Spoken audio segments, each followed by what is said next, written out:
Thank you, everybody, for coming to Montclair Literary Festival. Today we have two great writers, Ernesto Quiñonez and from Spain, Pilar Fraile. Ernesto Quiñonez is an acclaimed novelist, essayist, a Sundance Fellow, and a moth storyteller.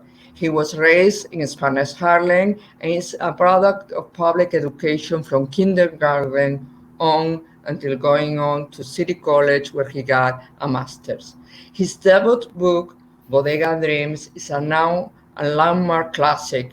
His latest novel, Taína, was released in September 2019.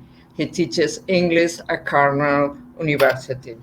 Pilar Fraile, a writer from Spain, is one of the most innovative writers of her generation.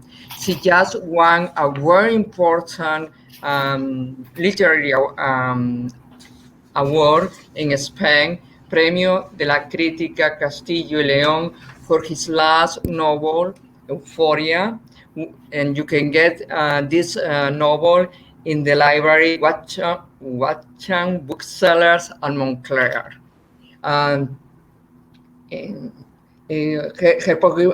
publications include the novel Días, Euphoria. This is the last novel that she got the literary award.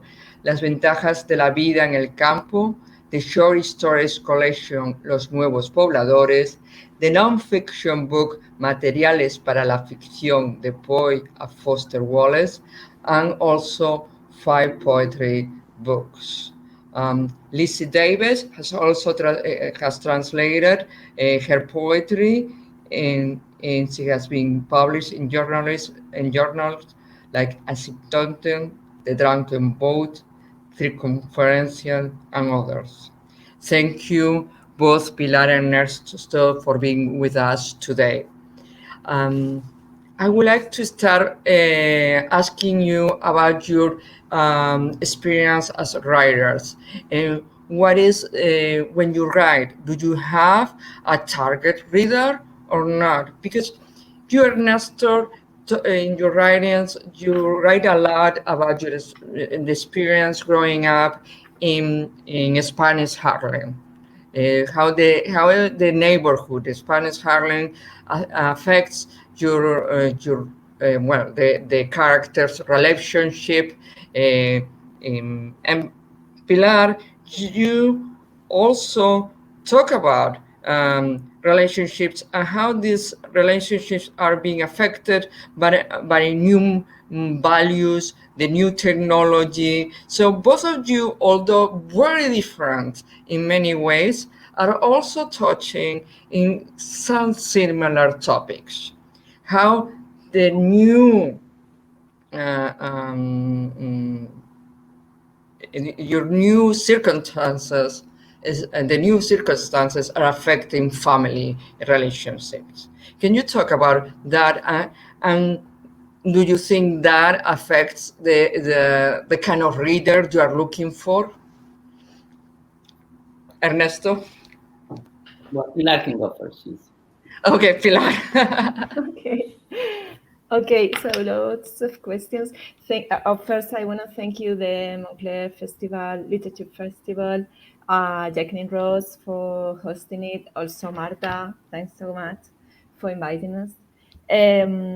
Okay, so first, so as I started writing and publishing poetry, my target reader was like a very different one from the target reader I've got with the fiction work.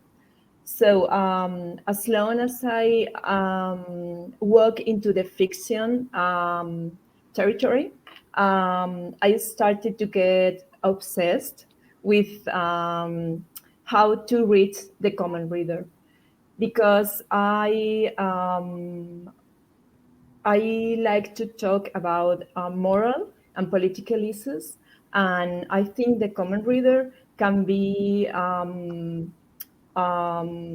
mean that these questions can be of interest of them, and also that they can benefit from the discussion. So I started to think about this topic very hard, and I tried to combine the stylistic, if you say, goals that I've got in my work, in my literary work, with this goal of reaching the common reader. And it's been very challenging. It is still challenging, and I think it's going to be challenging all my career because it's difficult to do. And also, but also, I think my writing gets better because I get pushed away all the time, but by this goal. So just that for the moment. And you, Ernesto, you talked so much about the Spanish Harlem, and you are, you are viewed as a Latino writer. Do you have a target reader because of that, or it's just a classification that they use, but you may not have a target reader? Well, when I was writing Taína and when I was writing Bodega Dreams, I had a target, and the target was the toughest audience that's out there because they don't read, and that's 19-year-old boys. And I thought, if I would like this at 19, then it has a chance. So when I was writing Taína, I would read it and say, if I was 19, tú lees esto, si tuvieras 19 años. And I would say, yeah, maybe. So that was my target audience. And as a writer, also, your loyalty is to the writing. Whoever gets hurt, my family doesn't like it that I'm telling things that they don't want to hear. If Spanish Harlem somehow is being portrayed as something that they don't like, to me, all that matters and the loyalty is to the work. And I do my best to bring some humanity, some compassion, some kindness to a neighborhood that is very vibrant and a big, vital part of New York City. And so how are the political issues? Because both of you right, and I see that your social, political issues are there, but they don't seem to be the main issue, because you talk both of you talk about these human relationships, husbands and wives, mothers and fathers, friendships. So, but on another level, the political and social issues are there. So I want you to talk about how the political issues and social issues enter into your novels, and yet if you don't want to read it from a political point of view, it is also possible. Which one, Pilar? Okay, so yeah, I think political issues are a main part of all my work, also in the poetry, and also the historical issues from Spain, which has a turbulent 20th century. So yeah, that's there. But when I talk about these things, or when they come to my work, and when they come to the stories, they are they appear in the daily life. I mean, how the political changes affects every little decision you take, every relationship you got, your work, your family relationships. How do you consider yourself and others? So, and that's like my main focus of interest. As you said, although this is not the only read that you can do of the work, it is there. It is there. Yeah, because it can be read at several levels, your novels. And if you don't want to read the political issues, you can read your novels without it. Although it will be a poor reading, that's what I think, but it can be done. Exactly. And you, Ernesto, I think the same thing, but I'm going to complicate that because you talk so much about Spanish Harlem. And I live in New York, and I have seen Spanish Harlem has changed so much, because Spanish Harlem was one thing in the 80s.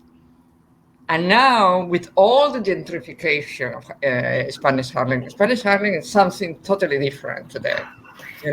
So I read your novels, and I think still is, or this is my opinion. You're still talking about Spanish Harlem, but that is Spanish Harlem in the 80s and the 90s.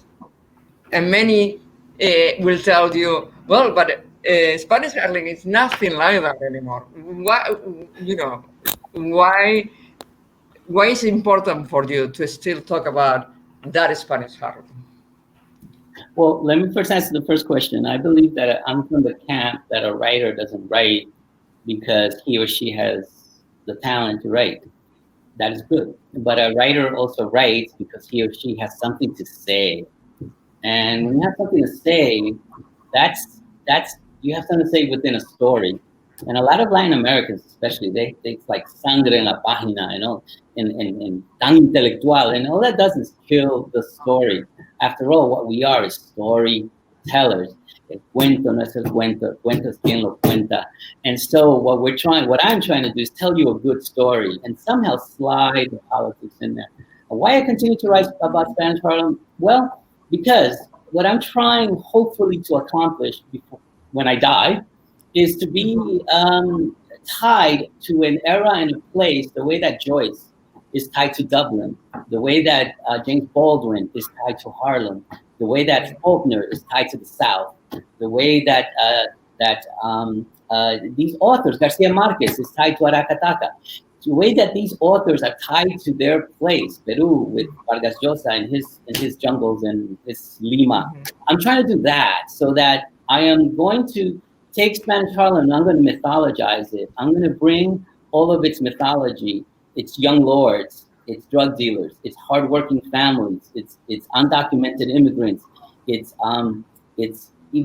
killers. I'm going to bring all of that, which is the mythology of that neighborhood, and build this own world that you cannot think of this world without thinking of the author. And when I walk through Harlem, I think of Baldwin, I think of Soren Neal, I think of Langston Hughes. When I was in Dublin, what I think of Joyce. When I'm in the South, I think of Faulkner. And I'm hoping that if I am lucky, I can do something like that.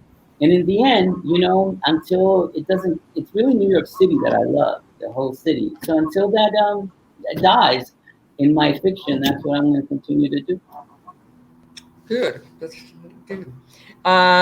So both of you are a Latino, you speak Spanish. Ernesto, she's from Spain, she speaks English. Your work is being translated, Pilars to English and obviously Ernesto to Spanish. How do you relate to translation? How did you see your novels when they are translated, or your poetry? Or so the question is, do you see your own work when it's translated?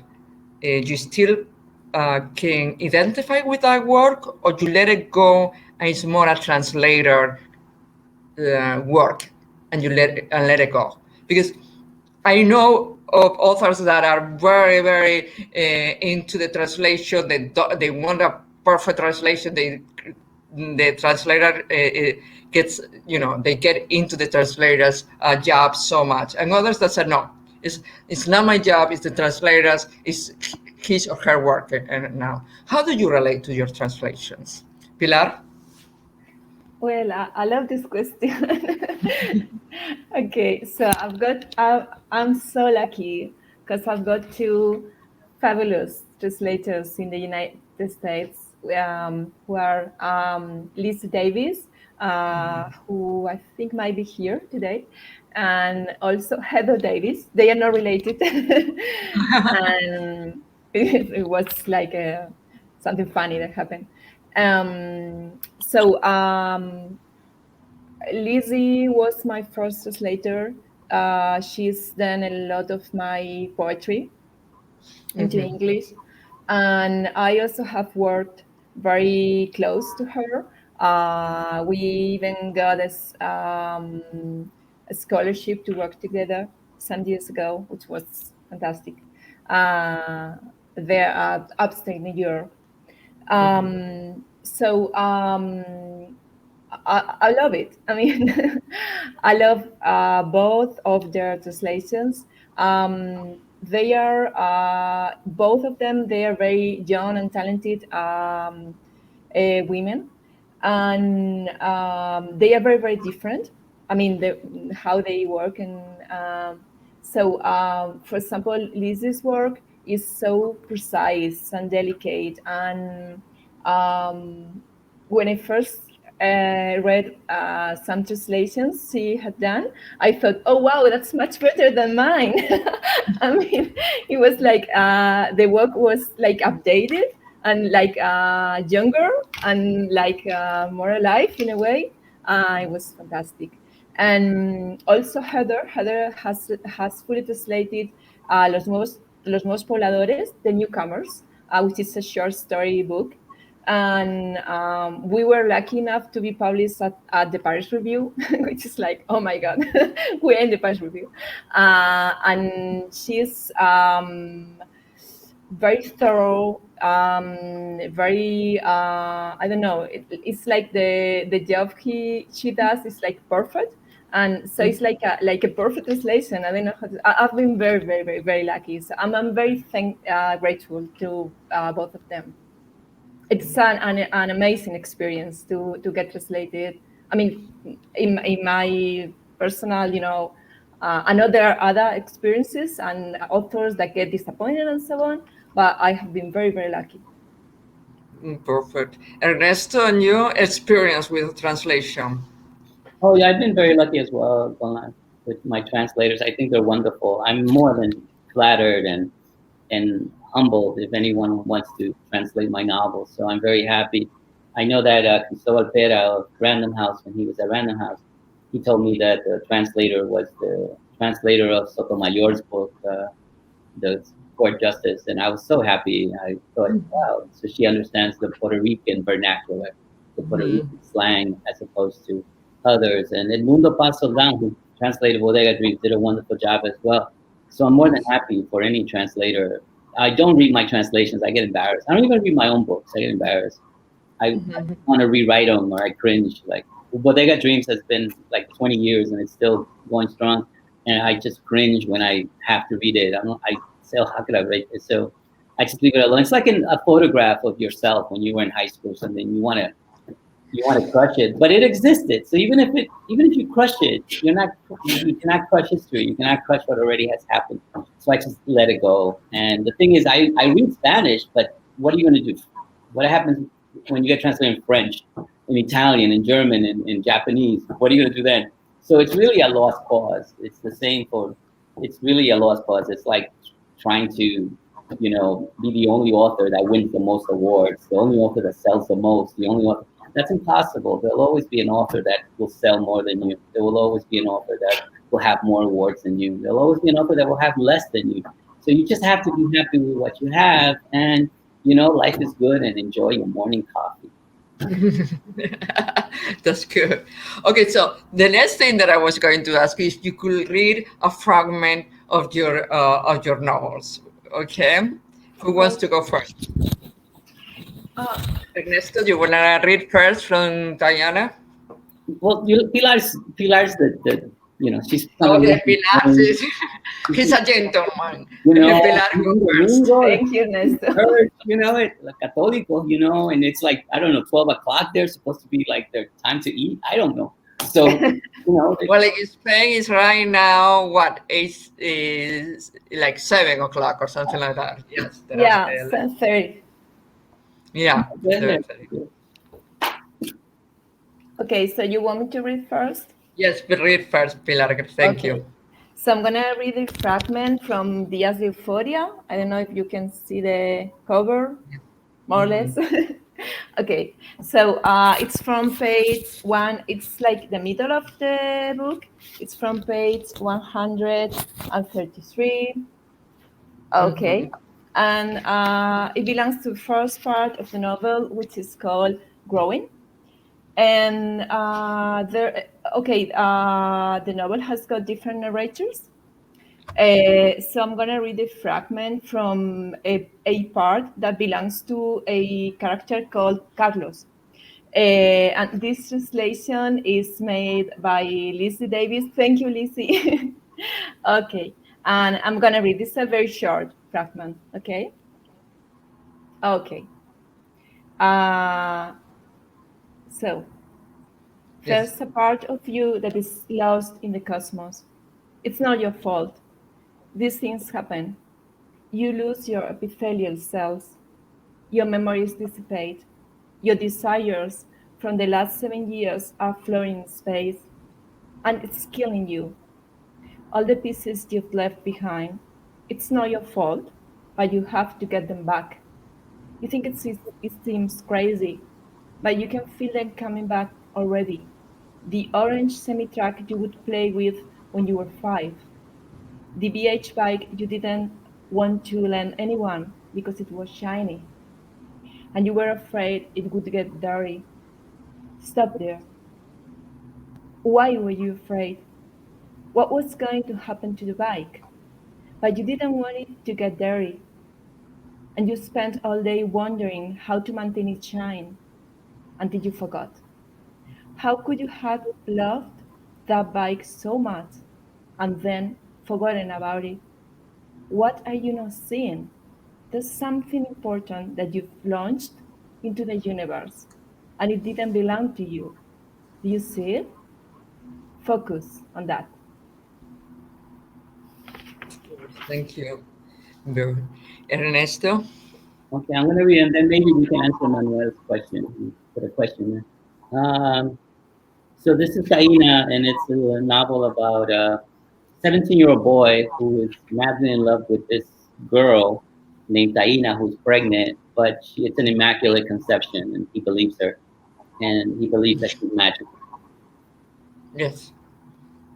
I wonder if she knew that she was beautiful. It's not easy to know if you are beautiful. I wonder what else Taína did not know. Did she know that her voice was a gift?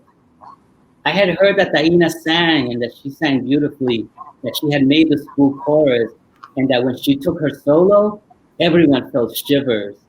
In her voice was the origin of music. It starts with a cry, like that of a newborn.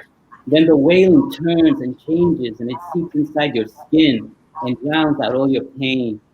In her voice, Miss Cahill, the science teacher, had said that everyone saw whom they loved and who loved them back, that they could feel their loved ones, smell their scents, that Taína's voice had woven itself into the fabric of their clothes, that for weeks, no matter how much soap or how many times they washed them, echoes would remain. Her voice was also fixed on every strand of their hair, too, like cigarette smoke. They smelled her voice for days. That a black girl had been there and she had wept and said to Taína that day, "You gave it all to the fire, honey. It was like church." That's what I heard. And that's what I wanted.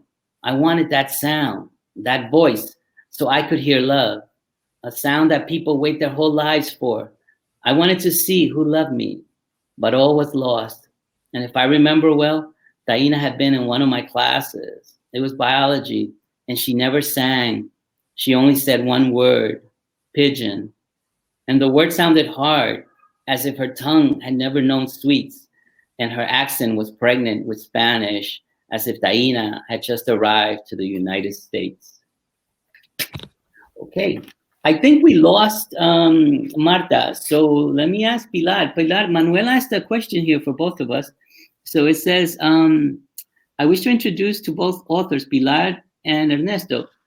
It is about the need for readers to recognize in incredible characters and in common places. Have you felt this need in these strange times to relate? Have we felt this strange need in these times to relate?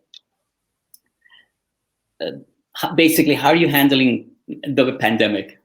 How do you handle it as a writer?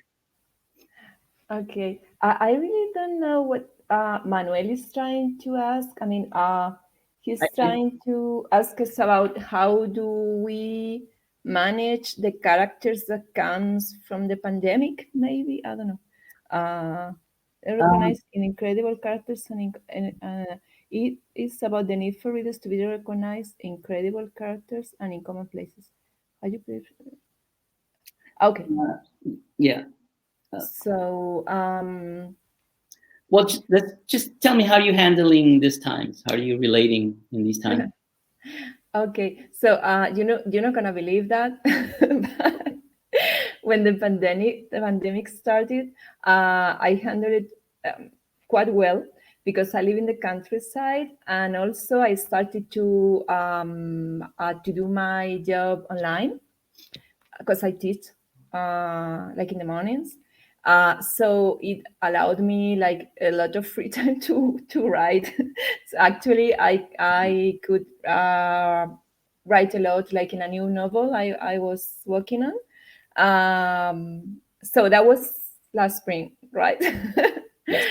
But then well, you will answer that now too. But then times started to get harder and harder because of the deaths, because of the restrictions in the common day life, in the daily life.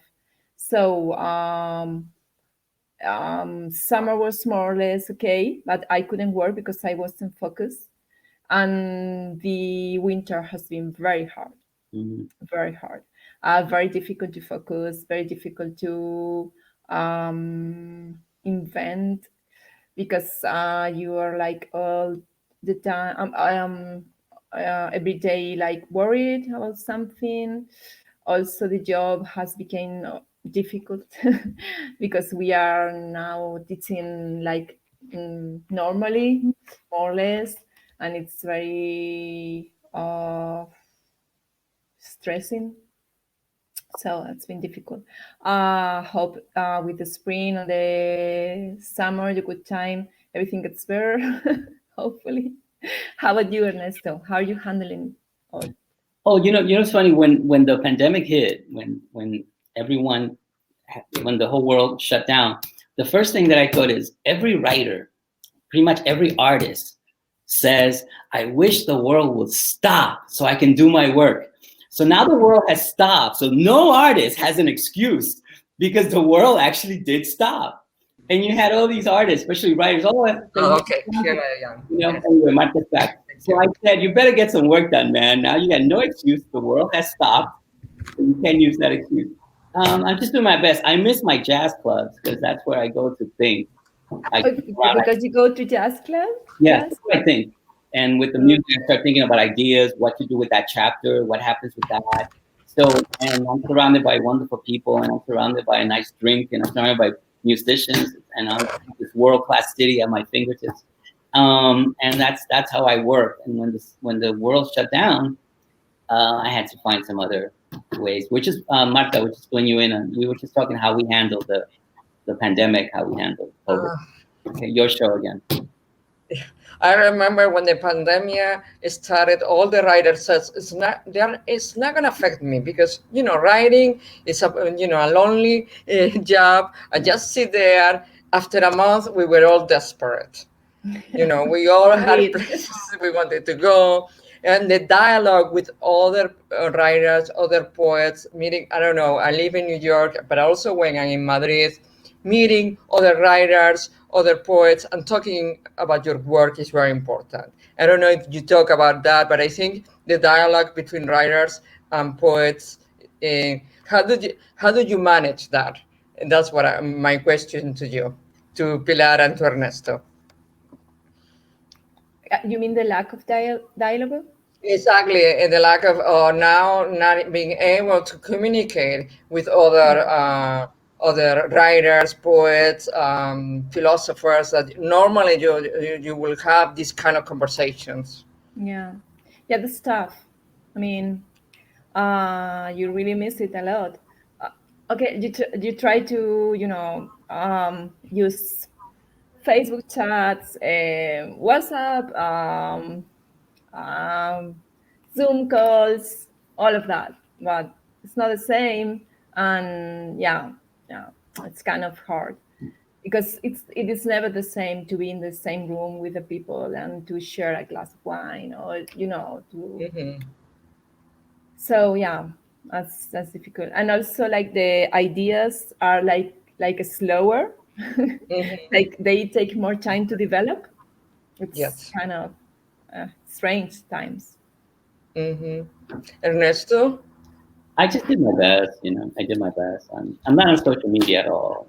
I think it's the pulpit of fascism, but it's all good, but I just did my best, and, yeah, I'm still here. My friends. Of course. And another question that I had is your relationship with other genres, because Pilar, you write novels, but also poetry, and Ernesto, you write novels, but also essays. How do you think your relationship with other genres inform your fiction? Pilar, you go first. Okay. So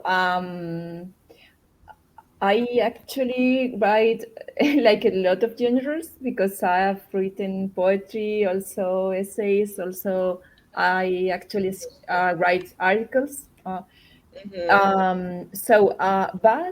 I've realized that my goal is the same in all the genres. So I just try to impress the writer, like to make an impression of them. But the methodology is very, very different in the different genres. So in poetry, you work much more with the language, with the silence, with, metaphors, so on. And with fiction, I work more with the tone of the novel, the point of view, and also the use of irony, the use of a sense of humor, all that. And also, how do you do the plot? So the methodology is very different. And but I also think that there's like an interconnection between the genres. Like for example, sometimes I write an article and I realize that the ideas I'm trying to write down were somehow that's my cat here. Say hello. It's like a baby cat. So okay, so I discovered that the ideas were already like in my fiction work. So it's like kind of like a translation between, so this happens.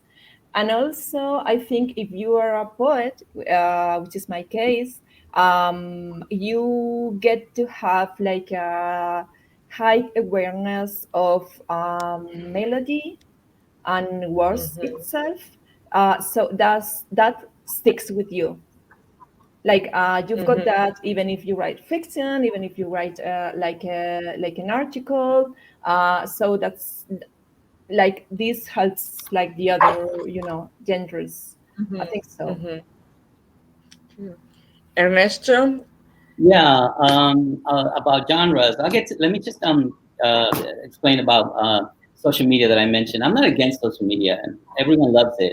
I'm not there. I think that if you want to know anything about me, about my politics, I already have these books out there. Just go and read those books if you really want to know who I am. And I think if you're my friend, you would call me or text me and says you want to hang out. And I don't think the world needs to know that I'm having this amazing drink at this hotel or I'm swimming in Puerto Rico or something. So I don't find it interesting at all. But if you do, it's okay. And I'm not scared of technology. I think technology, just make sure that you know that it isolates you and keeps you away from other things. Pero now you don't have to visit your friends. You just text them when you should visit them, And anyway, so how I handle different genres is basically I see writing as a house. And a house has different rooms. And when you're in that room, you have a different mindset. So when you're in the kitchen, you're not there to sleep. You're there to cook, even though it's the same house. So writing is sort of like that. When I write a screenplay, I'm in a different mindset than I am when I'm writing a novel or when I'm writing an essay. And I do write poetry. I just don't publish it. It's terrible. I just do it for me. So I'm in a different mindset. Same way when I'm in the bed, it's a different mindset than when I'm in the living room. So you sort of have to compartmentalize your inner self And when you sit down to write, just concentrate on that. And of course, number one, which is something that today goes on, you have to read. You have to read others that came before you, and that's how you learn. You have to be modest and humble yourself and say, I do not know poetry. Let me read amazing poets, as well as poets that come from you. I start from your house first. If you are from Puerto Rico, first read the Puerto Rican poets and then branch out. If you are from Chile, first read the Chilean poets and then branch out. Same thing with fiction. First, your home, start with those who come from you, and then you branch out to Hemingway and Faulkner and Virginia Woolf and whoever. You start from home. So the same that I do that when I writing something that I either been commissioned to or something, and I don't know where to start. I say, okay, what authors that were Latinos did something like this? Let me go read them. And then I go read others, and that's basically how I work. Lawyers do it the same way. They use precedent cases, so they can build a case using other cases. So then I think that's the smart way to go. And you don't have to reinvent the wheel. A lot of young writers think they have to reinvent the wheel. And they got to do something original, and they got to write the book that's going to destroy all books. And this is going to be, and it's nonsense. Writing is hard enough for you, and what you're doing is just making it worse for yourself. Just try to write the most honest and simple as you can, and you will be surprised at how much you will accomplish. One last question from me, and then we'll go on to the questions of the public. Tell me how the role of family is plays in your novels, because in both of you, family relationships are very important. They shape the characters and their choices. So even though you come from quite different experience, in your novels, I see that a constant family and the choices that people make. Can you talk about that a little bit? Pilar, you go first. Yeah. Okay, so family is like omnipresent, right? I mean, especially if you are from Spain, you cannot run away. You've got the family, like an extended family. So, and that's it. I mean, you have to deal with that. And all of us, and obviously all the characters, are built up by their family relationships. So you have to be honest with that. And I think that especially in my first novel, Las ventajas de la vida en el campo, the country life advantages or something like that. I had like a main character who was a woman, a young woman, who was very, very influenced by her past, by her family, and also by like the country past, but especially like the father who was absent, and also like the vision of the mother had for her future, and so on and so on. So yeah, that's there. Ernesto? Well, not to get Freudian or anything, but our families, we were with them for at least 18, 20, 21. If you're Jesus Christ, you stay to 30. Okay, so Cristo no tuvo hasta los 30. Era latino, no tuvo un trabajo, vivió hasta los 30, dejaba que otros hagan trabajo. Anyway, so our families are our first teachers. So it's impossible for you not to write about families, I think. And the wonderful writers, Toni Morse, they wrote about their families. They wrote about their upbringing, and that's the first thing that basically gets stapled into your psyche. So it's impossible to ignore. I also believe that I'm writing about community.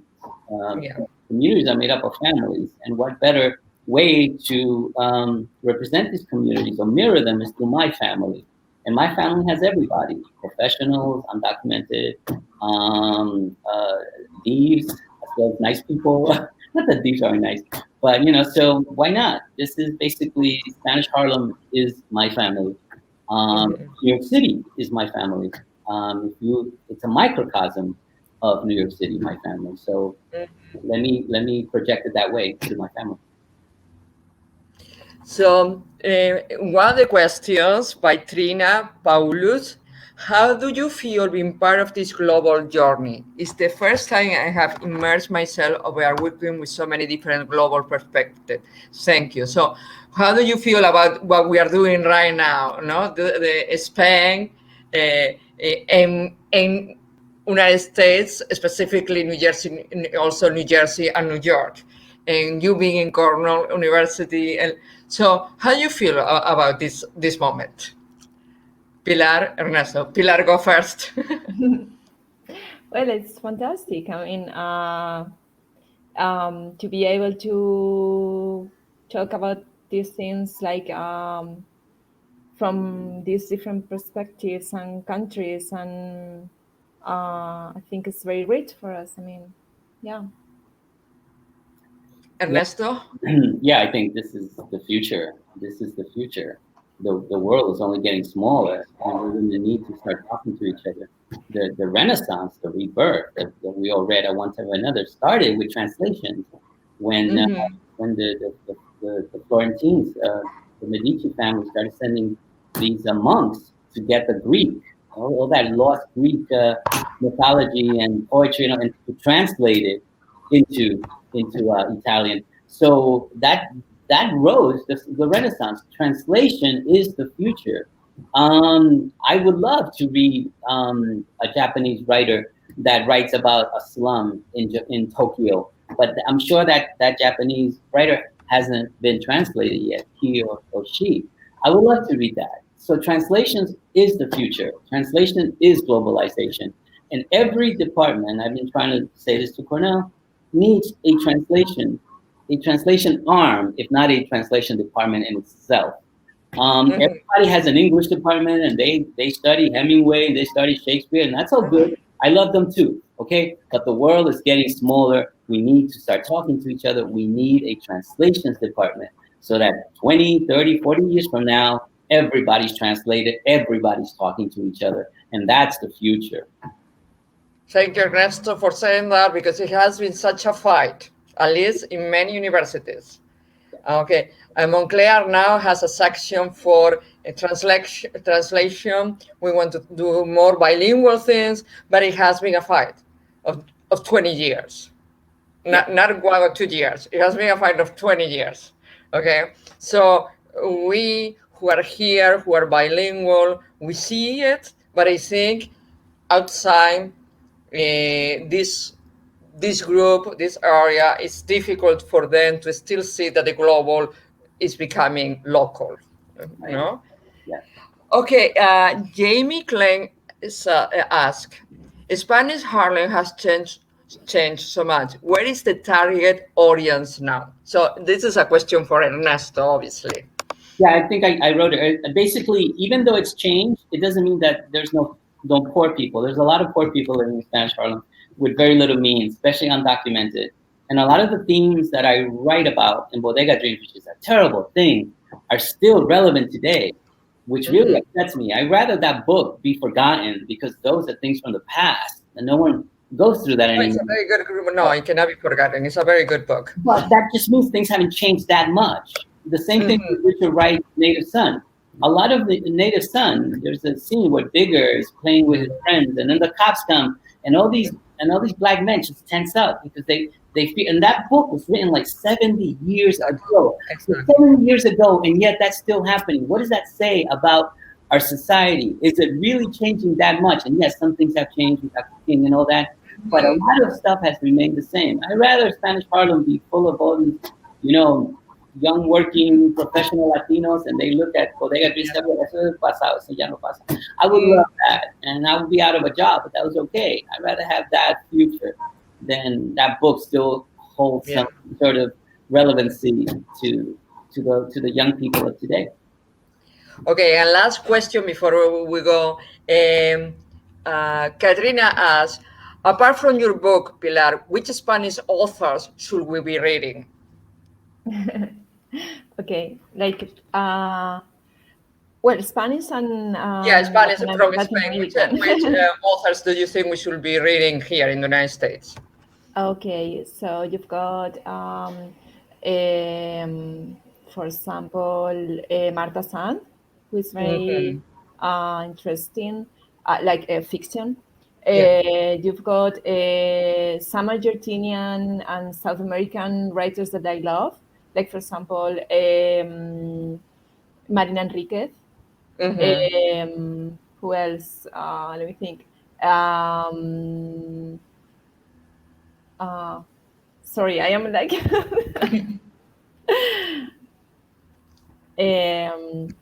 Also from Spain, Elvira Navarro, for example.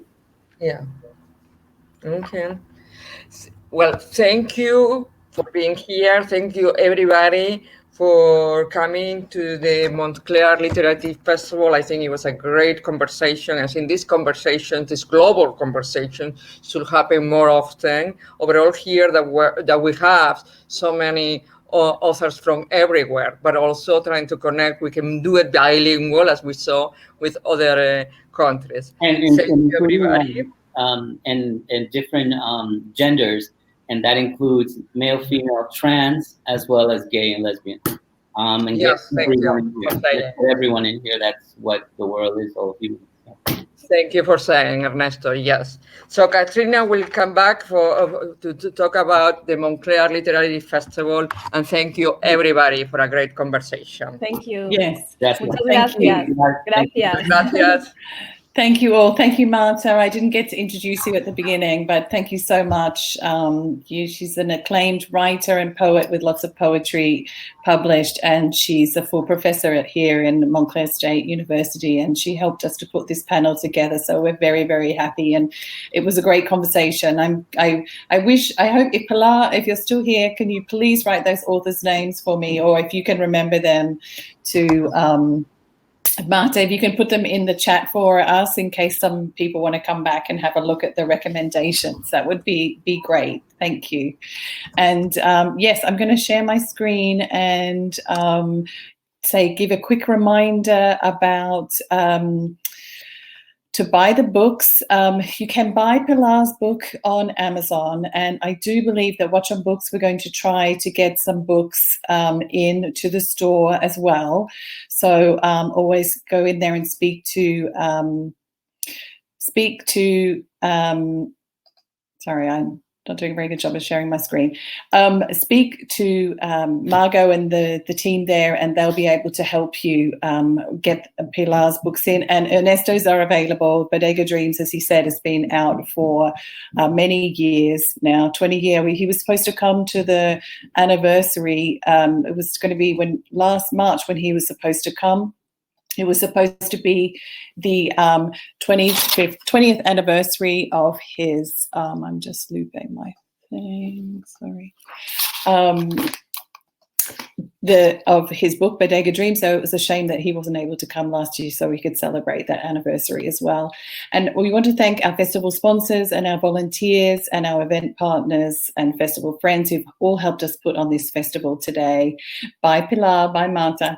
And we have another great event starting in 1 minute, but I'm sure you can arrive a little late if you can. It is between two great poets, the former poet laureate, here it is up on screen actually, the former UK poet laureate Andrew Motion talking with the former US poet laureate Billy Collins, and they're going to be talking about what it is to be a poet laureate and how that works in the different countries. They're going to read some poems. It's going to be great. We still have another event this afternoon with the Open Book, Open Mind, and then we have our final presentation for this evening with Douglas Stewart and Ellen Cumming, and we hope to see you. Thank you so much. Gracias. And I wish I could say more Spanish than that, but thanks for coming.